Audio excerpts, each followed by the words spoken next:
Good morning, everyone.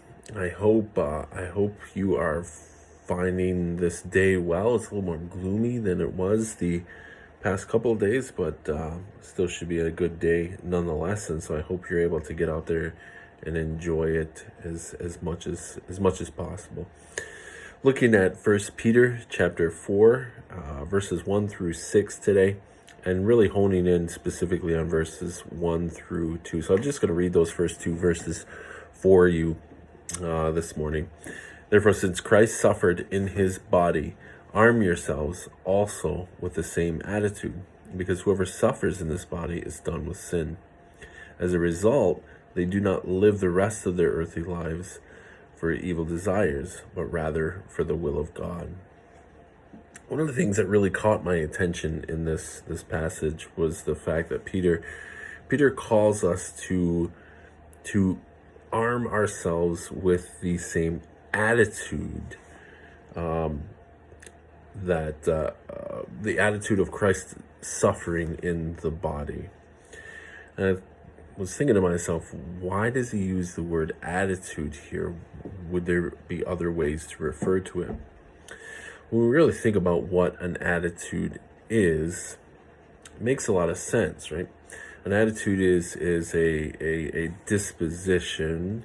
It's kind of a settled mindset, if you will.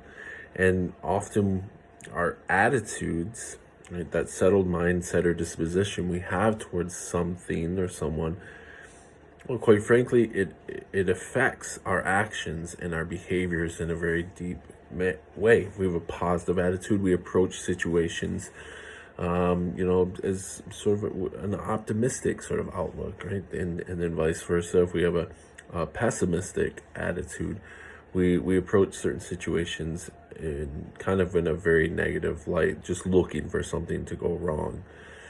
And I think in the same sort of way here, Peter is reminding us that we have this call on our lives to arm ourselves with the same attitude that Christ had when he gave himself up for us. And that, he says, when we arm ourselves with that attitude, that essentially causes us to be done with sin. Not that you or I won't struggle with sin day in and day out. We absolutely will. Scripture is completely clear that we still, while we are in this body on this earth, we are going to struggle with sin. But instead, what it means is that when we have the attitude that we're willing to suffer as Christ did, then we're done with sin, because we've essentially put to death the old self and now are living to that new self we're called to put on throughout the scriptures, right? Living into the life that Christ has given us as we follow him.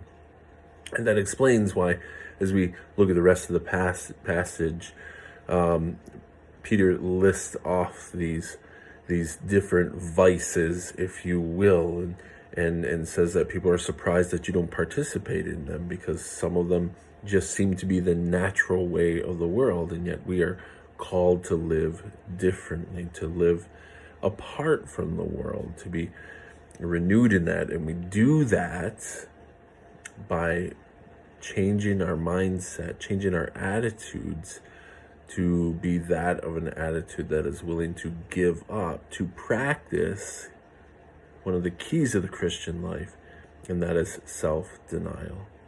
This makes total sense based on everything that we've learned come to this point in the letter. Right?